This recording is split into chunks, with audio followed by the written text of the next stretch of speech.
अस्सलाम वालेकुम दोस्तों, मैं हूं प्रवेश संथीला। सोशल मीडिया टॉक शो के साथ बात करेंगे। हमारे साथ मौजूद हैं अमजद मलिक साहब जो वाइस चेयरमैन हैं और साथ में सूबाई वजीर भी हैं पंजाब हुकूमत में और ओवरसीज़ के मामला देख रहे हैं पंजाब हुकूमत के। और बहुत सारे सवाल हैं, बहुत सारी चीज़ें हैं। अब 2 साल तकरीबन माइनस प्लस हो गए हुए हैं और उन 2 सालों में अब तक क्या कामयाबियाँ हैं।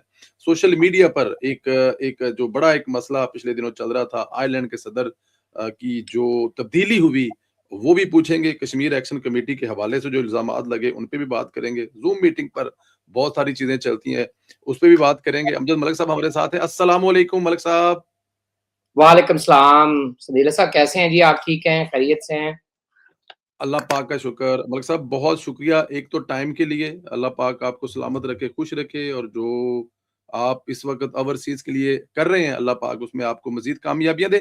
मलिक साहब मैं पहले ज़रा ओवरसीज़ की तरफ आने से पहले और बहुत सारी दूसरी चीज़ों से पहले मैं ज़रा चाहूँगा कि ज़रा इस पे कमेंट कीजिएगा मार्का हक़ में जो अल्लाह ताला की ज़ात ने पाकिस्तान को कामयाबियाँ दी, इज़्ज़तें दी, उसके बाद अभी एक दुनिया का बहुत बड़ा मसला जिसमें मईशत और दुनिया का अमन जो है दांव पर लग गया था, उसको समेटने पर और वो जो सुलह सफाई की तरफ ले जाने पर, टेबल पर बिठाने पर, फील्ड मार्शल सईद हाफिज़ मनीर साहब, प्राइम मिनिस्टर ऑफ पाकिस्तान और डिप्टी प्राइम मिनिस्टर वज़ीर ख़ारजा इसहाक डार साहब के किरदार पर क्या कहेंगे सर?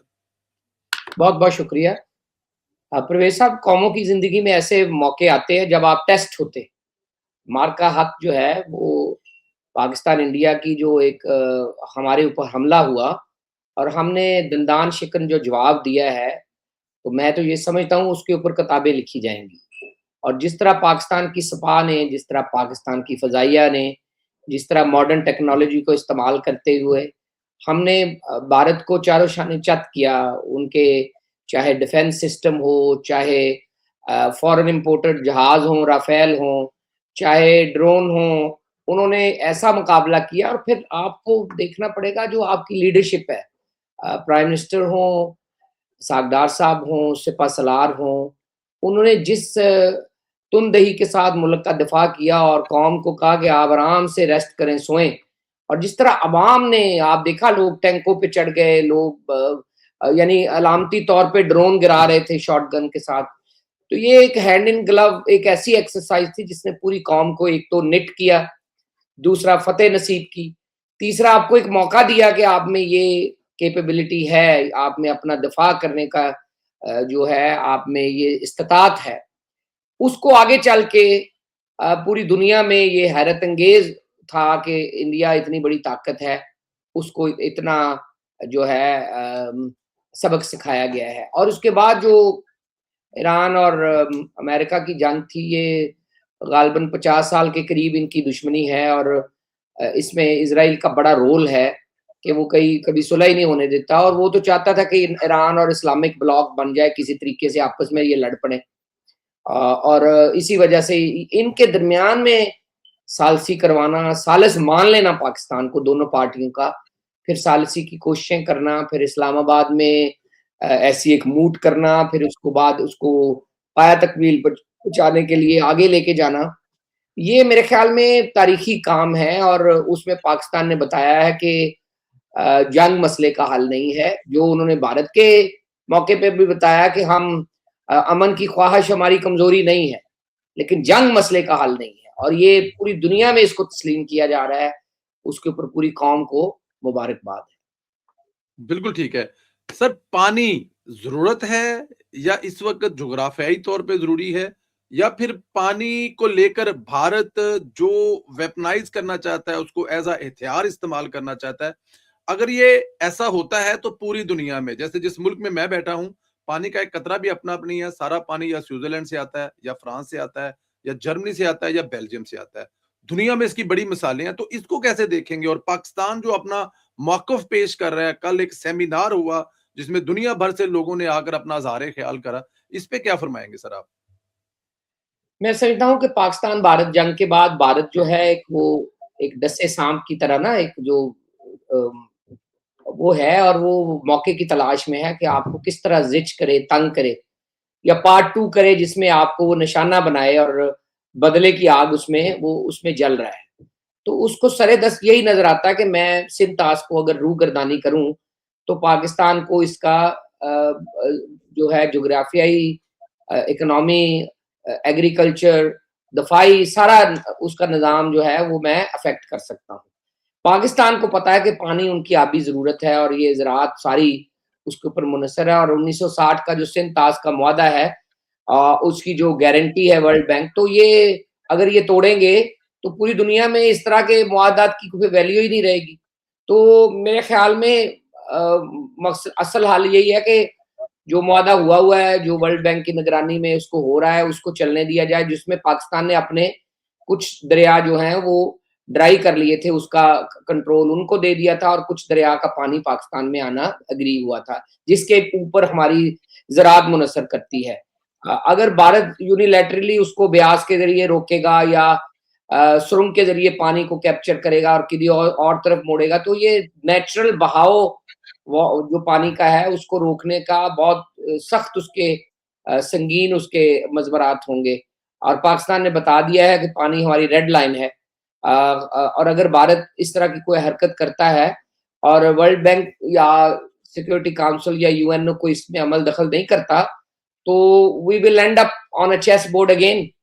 और भारत को ये बिल्कुल जानना चाहिए कि अगर पिछली दफ़ा कुछ त्यारे बच गए थे, वो बाकी भी जाते रहेंगे। तो ध्यान करना चाहिए उनको, और उनको खित्ते में अमन की पाकिस्तान की कोशिशों को उनकी एक सलाहियत और खूबी समझना चाहिए। अमन की कई दफ़ा ख्वाहिश दूर से कमज़ोरी लगती है। वो कमज़ोरी नहीं होती, वो प्रोप्राइटी होती है कि आप बहुत आला मकाम पे बैठे होते हैं, जब आप अटैक कर सकते हैं, जब आप हमला कर सकते हैं, जब आप ताकत का इस्तेमाल कर सकते हैं, लेकिन वो आप ताकत के इस्तेमाल को रोक के रखते हैं और बुर्दबारी के साथ आप मामला फ़हमी का मुज़ाहरा करते हैं, सलारहमी का मुज़ाहरा करते हैं, तो वो एक हायर पेडेस्टल है। पाकिस्तान उस हायर पेडेस्टल पे है जब सुपीरियर पोज़ीशन के ऊपर राफ़ेल गिराने के बाद उन्होंने अमेरिका के कहने के ऊपर भारत की दरख्वास्त के ऊपर जंग रोक दी। अदरवाइज़ जिस तरह भारत ने ग्राउंड किए थे अपने त्यारे, तो इनके रडार पे थे, ये ज़्यादा त्यारे भी उनके गिरा सकते थे या डिस्ट्रॉय कर सकते थे। लेकिन अमेरिका की दरख्वास्त के ऊपर जंगबंदी की तरफ गए, बातचीत की तरफ गए, और अब जो मुकालमा साज़ी है या पानी के ऊपर बातचीत है या जो भी है, ये इसको ऊपर मेरे ख़्याल में खित्ते में अमन के लिए मिल बैठ के काम करना चाहिए।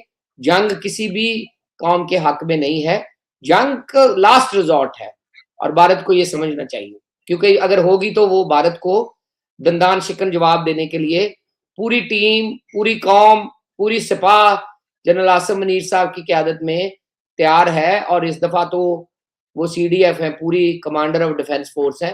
तो ज़्यादा ताकत के साथ हमलावर होंगे इंशाल्लाह। ज़्यादा इसहाक डार साहब ज़ाहिर है उनके साथ आप काम कर रहे हैं बड़े एक लंबे अरसे से, लेकिन पिछले 5-6 साल से तो आप उनके साथ सुबह-शाम मिलकर काम कर रहे हैं बहुत सारी जगहों पे। उनका किरदार कैसे देखते हैं सर? देखिए, इसहाक डार साहब एक अनथक आदमी हैं और वो 20-20, 22-22 घंटे काम करने वाले शख्स हैं, और उन्होंने फ़ॉरेन ऑफ़िस को एक नई मीनिंग दी है। यानी आप देखें कि ज़ूम मीटिंग्स हो रही हैं और 50-50, 70-70 वज़राए ख़ारिजा से बात हो रही है। कोई भी चीज़ है वो पूरी दुनिया को एतमाद में ले रहे हैं। G20 ममालिक को अपनी तरफ राग़िब कर रहे हैं, सरमायाकारी के फ़रोग़ के लिए अपना काम कर रहे हैं, SIFC को ताउन कर रहे हैं। कमांडर इन चीफ़ के साथ उनके अच्छे मकालमा साज़ी है, बाहर से मुल्कों से आने वाले वफ़ूद के साथ वक़्त मिलता है, और प्राइम मिनिस्टर के साथ वो हर दौरे के ऊपर साथ-साथ हैं।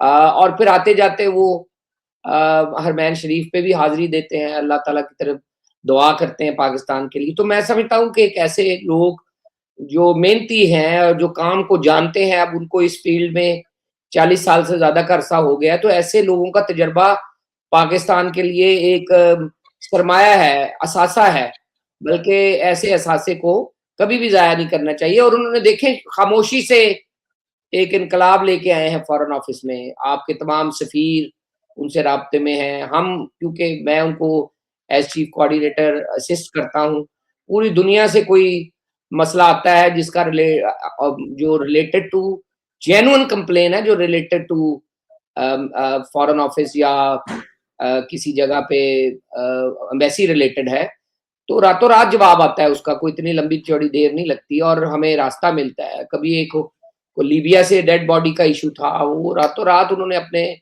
लोगों की ड्यूटी लगाई। जो हमें दरखास्त आती है, जो ओपीसी पंजाब नहीं हल कर सकता, तो डार साहब रास्ता देते हैं, उनका दफ्तर हमें हमेशा कुमक फराहम करता है और उनकी इस पे तमाम एम्बेसियाँ मदद फराहम करती है। तो ये एक नई चीज़ है कि आप बातें कम और काम ज़्यादा करें, और बातें तो जितनी मर्ज़ी कर लें, बातों से पेट तो नहीं भरता, लेकिन काम आपको करके दिखाना पड़ता है, और काम काम ही दिखता है। काम अगर होगा तो लोग उसको रास्ता मिलेगा, काम नहीं होगा तो जितनी मर्ज़ी बातें कर लें, बातों से क्या होता है।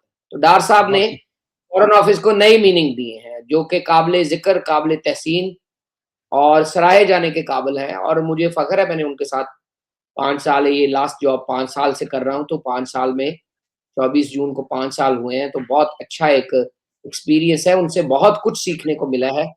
दुनियादारी सीखी है, दीनदारी सीखी है, लोगों के साथ कैसे मामलात करने हैं वो सीखा है, कंट्रोल सीखा है, आखिरी रिज़ॉर्ट पे जाने से पहले अपने आप को पीछे हटाने का सीखा है, और वो कई ऐसी चीज़ों का जवाब ही नहीं देते जो मैंने नहीं रखनी। तो ये बहुत कुछ सीखा है उनसे, और जो-जो भी उनके इर्द-गिर्द काम करते हैं, उनको पता है कि द मैन मीन बिज़नेस, और काम करेंगे तो वो आगे लेके जाएँगे, और काम ही आपकी असल पहचान। बिल्कुल ठीक कह रहे हैं। आखिरी सवाल है इस सेगमेंट का, मलिक साहब ये भी बता दें कि कुछ हुकूमत की तब्दीली की बातें चल रही हैं। कहा जा रहा है कि वो जो टाइम होता है, वो टाइम आन पहुँचा है, जिसमें तब्दीली शुरू हो जाती है। इस पे कॉलम लिखे जा रहे हैं, बहुत सारी चीज़ें जा रहे हैं। तो आप देख रहे हैं ये जो जोड़ी रब ने बनाई है हाफ़िज़ आसिम मुनीर साहब की और साथ में वज़ीर-ए-आज़म पाकिस्तान मियाँ मोहम्मद शहबाज साहब, किसी जगह पे कोई इख्तिलाफ़ात, हुकूमत तब्दीली की कोई आप देख रहे हैं, कोई भिनक पड़ी है आपको? देखिए, ये कोalition गवर्नमेंट है। कोalition गवर्नमेंट में कभी भी हुकूमतें शफ़ल-शुफ़ल इधर-उधर हो सकती है। ये तो हुँ, पहले मुसलमा बात है। हुँ। दूसरी बात ये है कि जिस तरह का सेट चल रहा है ये काम, शहबाज शरीफ से अच्छा वज़ीर-ए-आज़म अब मिलेगा नहीं, अभी अच्छा जी। इसमें, इस निज़ाम में। नए इलेक्शन हो तो हो सकता है। नए इलेक्शन से पहले हमारी अशराफिया या एस्टेब्लिशमेंट चाहेगी नहीं कि इलेक्शन जल्दी हो। उसकी वजह ये है कि ये 70-80 अरब रुपए की एक्सरसाइज़ है। मुल्क जो है इकोनॉमी वाइज़ बहुत कमज़ोर है। हम बड़ी मुश्किल से एक सफ़र तय करके आए हैं, दिवालियापन से निकल के हम अपने आप को बचा रहे हैं। पीआईए को हमने प्राइवेटाइज़ किया है, हम स्टील मिल को देख रहे हैं, हम पाकिस्तान में ज़र मुबादला को चैनलाइज़ कर रहे हैं, हम एसआईएफसी के ज़रिए लोगों को सरमायाकारी की तरफ राग़िब कर रहे हैं। कुछ मुल्क आपको पैसे देना चाहते हैं, उसको चैनलाइज़ कर रहे हैं। ये ईरान यूएसए वॉर जो है उसको देख रहे हैं। अगर ये पाया तकमील तक पहुँचती है, उस दौरान में हाथ चेंज हो जाए, उसके ऊपर क्या असरात होंगे? फिर आप ये सऊदी अरब के साथ डिफेंस वादा करके बैठे हुए हैं। ऐसे में हाथ चेंज आपके मुल्क को नुकसान पहुँचाएगा। हो सकता है, हो बड़ा कुछ सकता है। लेकिन अगर आप चेंज ऑफ हैंड करेंगे, तो नुकसान मुल्क का होगा। और इलेक्शन के ज़रिए ही चेंज आए तो बेहतर है। उसके लिए 2 ढाई साल जो रह गए हैं उसका कर लेना चाहिए।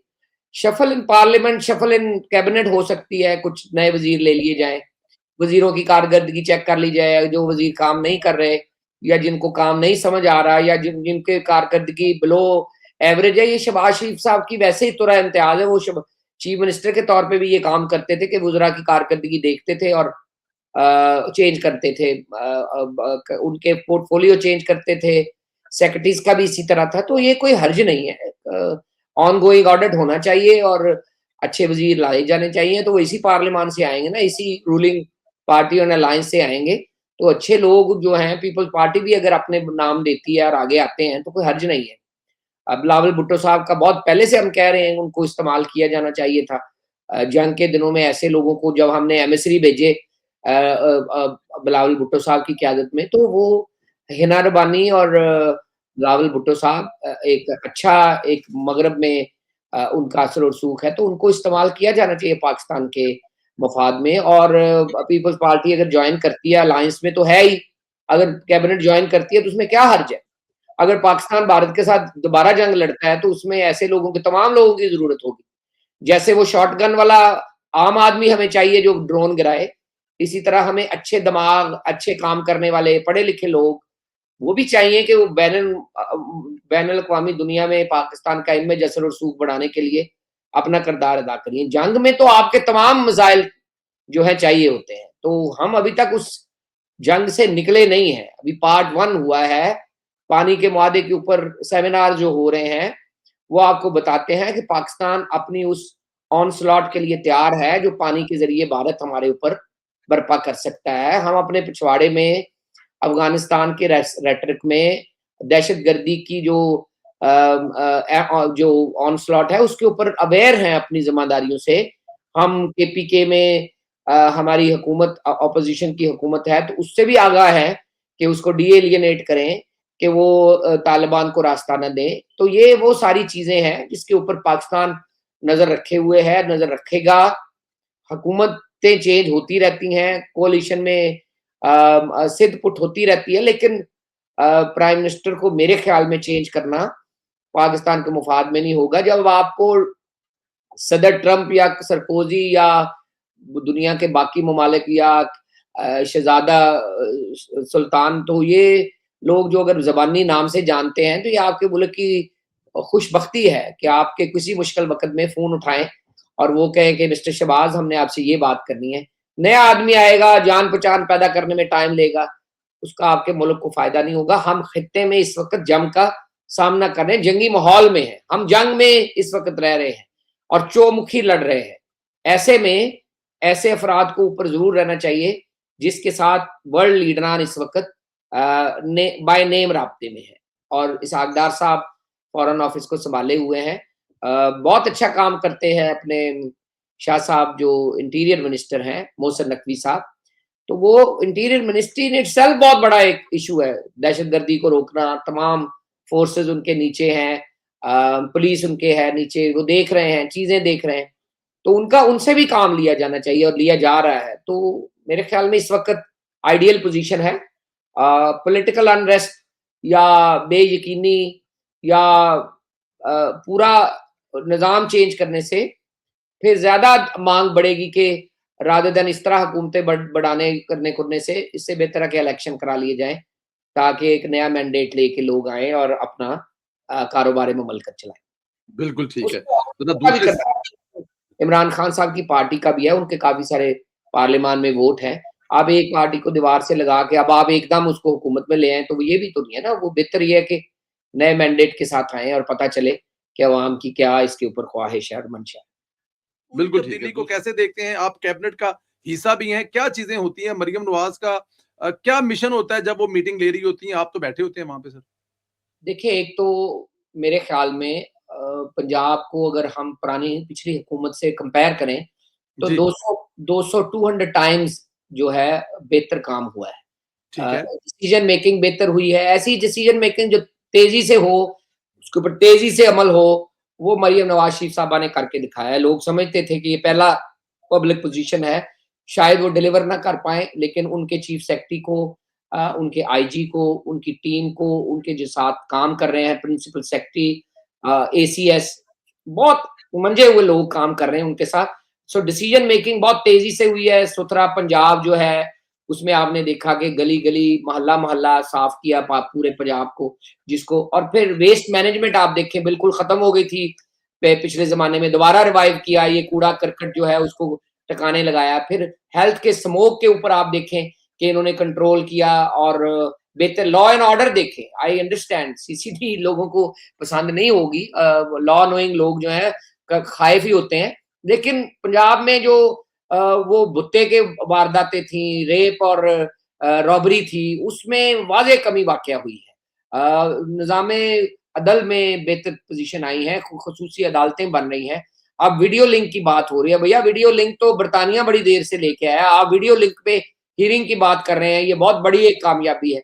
फिर मरियम नवाज़ शरीफ साहबा ने यतीमों के लिए, बेवाओं के लिए कार्ड बनाया है। फिर आप ये देखें कि उन्होंने ख़वातीन के लिए मोबाइल पुलिस क्लिनिक बनाए हैं, हरासमेंट के लिए अपनी एक मशीर मुकर्रर की है। फिर ग्रां जो है, कीमतें की गिरानी के लिए आप देखें, सलमा भट्ट साहबा ने बहुत बड़ा अच्छा काम किया है। रमज़ान पैकेजेज़ हों या ये जुम्मा बाज़ार हों, इसमें quality and quantity and rate, इसके ऊपर बड़ा काम हुआ है। सो मेरे ख्याल में मरियम नवाज़ शरीफ साहबा लोगों की तवक्कुआत के बरक्स आउटस्मार्ट किया है लोगों को, और एक अच्छी लीडर के तौर पे सामने आई हैं। बिज़ी खातून हैं, अपने बाप की शफ़क़त और रहनुमाई उनके पास शामिल है। उनके साथ 2 बहुत बड़े कमांडर काम कर रहे हैं। एक परवेज़ रशीद साहब हैं, जिन्होंने हुँ। अरसा दराज़ से मियाँ नवाज़ शरीफ साहब के साथ काम किया है। मरियम औरंगज़ेब साहबा हैं, सीनियर वज़ीर हैं, जिन्होंने सेंटर में बहुत काम किया, मियाँ साहब के साथ बहुत काम किया, मीडिया में बड़ा काम किया है। सो ये 2 बड़े लोग उनके साथ काम कर रहे हैं। अब तीसरी इंडक्शन अली डार साहब की है। अली डार साहब अपने वालिद साहब की तस्वीर हैं, उसी तरह काम करने के आदी हैं, बहुत बुर्दबार हैं, धीमे लहजे में बात करते हैं, लेकिन बड़े शफ़ीक आदमी हैं। और उनके साथ तो ज़ोर-ज़बरदस्ती भी हम कर लेते हैं क्योंकि वो भतीजे की तरह हैं। और मियाँ साहब के घर में उनकी एक्सेस है, वो रहते ही उनके साथ हैं। तो वो मियाँ साहब को, मरियम बीबी को, इसहाक डार को साहब को बैक वक़्त कुमक फराहम कर रहे हैं। ये एक नई एडिशन है जो एमपीज़ और दूसरे लोगों को रुजू करने में मदद मिलेगी। और फिर आपके पास हमज़ा शहबाज शरीफ साहब भी हैं, जो मॉडल टाउन के ऑफ़िस में रोज़ अपनी कचहरी करते हैं, लोगों को मिलते हैं। तो ये एमएनए हज़रात को मिलने का एक रास्ता अब बन गया है। तो ये सारी टीम मिलके ही आपको डिविडेंड देगी और आपका काम ही आपको वोट देगा।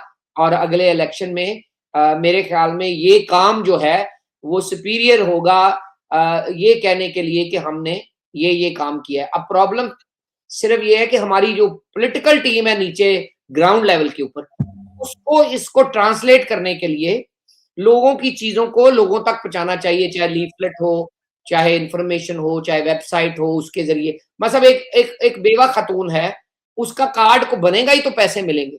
उस कार्ड को बनाने में हमारे जो वॉलंटियर्स हैं, हमारे जो यूनियन लेवल के, यूसी के जो लोग हैं, वो अपना किरदार अदा करें ताकि लोगों को दादरसी हो सके, ताकि लोगों को मौका मिल सके कि वो अपने पैसे क्लेम कर सकें। बेवाओं को, यतीमों को दस्तकारी की जो मिलती हैं चीज़ें, रमज़ान पैकेज है, इस तरह की सारी चीज़ों में ये हमारे वर्कर का बड़ा हाथ है कि यूसी लेवल के ऊपर वो जानते होते हैं कि कौन हमारे इलाके में बेवा है, कौन यतीम है। उनको स्टाइपेंड है, स्टूडेंट्स के लिए बहुत स्टाइपेंड है। और शहबाज शरीफ साहब का लैपटॉप प्रोग्राम भी हमने लिया है, वो भी है, यतीम घर है, वो भी है। तो ये सारी चीज़ें मरियम नवाज़ शरीफ साहबा ने साबित किया है कि वो बुज़दार की निस्बत 200 टाइम्स बेटर चीफ मिनिस्टर हैं। उन्होंने ऑन जॉब लर्निंग की है। उन्होंने अपने वालिद साहब के जो रुफ़क़ा हैं, उनके साथ राब्ता साज़ी की है। आप भी उनके जलसों में, उनके कई जगहों पे गए हैं। आप भी ए टीम का हिस्सा हैं ओवरसीज़ में। तो ज़ाहिर है आपको भी इज़्ज़त मिलती है, तो हमें बड़ी खुशी होती है कि मरियम नवाज़ शरीफ साहबा ओवरसीज़ में भी उनके जो चाहने वाले हैं, उनको मियाँ वाली के जलसे में या अपनी सॉर्टीज़ जो हैं उसमें लेके जाती हैं, मशवरे करती हैं या सलाह-मशवरा कर लेती हैं। ये एक बहुत बड़ा काम है और इंशाअल्लाह ताला पूरी उम्मीद करते हैं कि ये हुकूमत जो है वो अपना काम जारी रखेगी और जब अपने वोटर्स के पास जाएगी इलेक्शन में, तो हमारे पास बताने के लिए बहुत कुछ होगा। और यकीन माने थोड़ा ज़ीरो टॉलरेंस है सिफ़ारिश और करप्शन के ऊपर। और बहुत कम है कि किसी का मामले में इतना दखल-अंदाज़ी दी गई हो। कोई बात कहते भी हैं, काम उसी वक़्त वो होता है। मैं कई दफ़ा उनके ऑफ़िस से काम करवा लेता हूँ, मेरे अपने दफ़्तर से कई दफ़ा काम नहीं होता, तो मैं चिट्ठी लिख के अपना हरकारा भेज देता हूँ chief minister office. Principal secretary साहब से गुज़ारिश कर लेते हैं, एसीएस को कह देते हैं, चीफ सेक्रेटरी के ऑफ़िस को कह लेते हैं। तो वो कई दफ़ा हमारे करने वाला काम नहीं होता, तो उनके करने वाला होता है, तो क्योंकि वो चेयरपर्सन है हमारे इदारे की, तो वो ऑनर करती हैं और बहुत बहुत दफ़ा जो है वो मामलात फ़हमी में मदद मिलती है। तो ये एक बड़ी अच्छी बात। और डिसेबल के लिए बड़ा काम हो रहा है, मज़दूर अफ़राद के लिए बड़ा काम हो रहा है। और बाकी ये जो आप देख रहे हैं अभी त्योहार के ऊपर, बसंत का आपने देखा, आप शायद गालिबन वहीं थे, गुड्डी उड़ा रहे थे, मैंने देखा था आपको किसी सॉर्ट में। और जी, जी, जी, जी। वाघा बॉर्डर पे बहुत अगली जाते हैं। दफ़ा वैसे अगली दफ़ा मैं आपसे अभी इसी प्रोग्राम में वादा ले लेता हूँ कि अगली दफ़ा एक छत ओवरसीज़ के प्लेटफ़ॉर्म से बुक करवाकर अमजद मलिक 3 दिन के लिए बसंत होस्ट करे, तो पूरी दुनिया से ओवरसीज़ जो हैं, वो अमजद मलिक की छत पर आएँ, ये अभी से वादा ले लेता हूँ मैं आपसे। इंशाल्लाह हमारे पास है गवर्नमेंट ऑफ पंजाब के पास तलम्बा हाउस है गालिबन, जी, तलम्बा हाउस जी। वो जो टूरिज्म की बिल्डिंग है। जी, हम जी, जी, कोशिश जी। करेंगे कि उस टूरिज्म की बिल्डिंग के ऊपर बसंत और मनाएँ। उसको 2 महीने पहले से ओवरसीज़ को बताना शुरू करें कि आपकी छत अपनी है और आप आएँ मेरा और ख्याल ये इवेंट मनाएँ। मेरा ख्याल मरियम नवाज़ शरीफ साहबा को अभी से पैकेज अनाउंस करना चाहिए कि 5 दिन का पैकेज और एयरलाइन और ये और एयरपोर्ट पे जितनी भी तो सर आ फ्लाइटें जाएंगे, दुनिया में ओवरसीज पहुंच जाएंगे, सिर्फ आपने होस्ट करना है, वहां पर उनको छत प्रोवाइड करनी है जहां पे वो गुड़ी उड़ा सके, बाकी हम सब खुद कर लेंगे। चले इंशाल्लाह ताला। मियाँ साहब भी एक छत पे गए थे गुड्डी उड़ाने, तो मेरे ख्याल में अगर कहीं वो छत पे गए तो हमारी छत खाली रह जाएगी। तो नहीं नहीं, इंशाल्लाह ताला हम लोग पूरी देखें, कोशिश हम लोग वहां पे उस छत पे ओवरसीज के बिहाफ पे मरियम नवाज साहबा को दावत देंगे, मुतलिफ वज़रा को दावत देंगे, हम मलक अहमद खान स्पीकर को दावत देंगे, हम सीनियर मिनिस्टर को दावत देंगे, कायदे मोहतरम मियां मोहम्मद नवाज शरीफ साहब को, इवन वजीर आजम साहब को, हम जो ओपीएफ के चेयरमैन है, जो अफजाल, हम सबको दावत देंगे ना सर, हमारी छत पे तशरीफ लाएं। इंशाल्लाह, क्यों नहीं, ये बहुत बड़ा इवेंट होगा जी, ज़रूर करेंगे इंशाल्लाह। और इसको हमें, मेरे ख्याल में शायद हम वो जो कन्वेंशन वाला तो लेट होता जा रहा है, लेकिन मेरा ख्याल है कि हम मिल के, मैं आपके साथ खड़ा हो जाऊंगा, जो मेरे जुम्मे काम होगा, कुछ झाड़ू झाड़ू लाना मैं लाऊंगा, और हम ये मिलकर करेंगे, बड़ा अच्छा इवेंट हो जाएगा ये। मिलकर करेंगे, इंशाल्लाह, ज़रूर चले, करेंगे। मलिक आपका साहब, जज़ाकल्लाह खैर, अपना ख्याल रखें। बहुत सारे सवाल थे जिनका जवाब मिला, खास तौर पर जो हमारे आयरलैंड वाले दोस्त हैं, एहसन साहब, जिनको मिठा जो कहते हैं, कि उनके सवालों के जवाब हैं। अभी उनके तक ये आप, मैंने जो सवाल किए जवाब उन तक पहुंच जाएंगे, और अगर वो मुझसे बात करना चाहेंगे तो मैं कोशिश करूंगा वो मेरे सामने तशरीफ लाएं, तो उनसे भी पूछ लेंगे कि आपके क्या मसाइल हैं। ये बातें मलिक साहब से हुई हैं, और उनसे भी जरूर पूछ लेंगे। थैंक यू उनको वेरी मच मलिक साहब। उनको बुर्दबारी से अगर कोई मसला है, तो क़यादत को ख़त लिखना चाहिए, और उसको ख़त लिखने के लिए, पहुँचाने के लिए उनके पास ज़राए मौजूद हैं। मेरा दफ़्तर भी है, नूर अल हसन तनवीर ने उनके लिए बात की है, उनका दफ़्तर भी है। बुर्दबारी का मुज़ाहरा करें, किसी जमात में इतने साल काम किया है, तो थोड़ा-सा समझे भी। ये गालम-गलोच से नहीं रास्ता बनता, रास्ता इज़्ज़त से, प्यार से, बुर्दबारी से, सब्र से बनता है। और जिन लोगों के साथ आपने काम किया, वो इतनी जल्दी आपकी जान नहीं छोड़ते, इतनी नहीं आसान होता। थोड़ा सब्र करें, दरमियान में कई दफ़ा कई मसाइल और कई मसलतें होती हैं कि कई दफ़ा आपकी नहीं बनती, हमारी नहीं बनी इस मौके के ऊपर, तो ज़रा सब्र करें, कि अब क्या पता आगे कहीं दाल लग जाए। तो ठीक है, अपना थैंक यू, बहुत ख्याल रखें, और आपका बहुत थैंक यू, शुक्रिया कि आपने मौका दिया है। थैंक बड़ी यू, देर से ड्यू था। इंशाल्लाह ताला इसी तरह बात करते रहेंगे। थैंक यू मलिक साहब, thank you very much. Allah Hafiz, Allah Hafiz.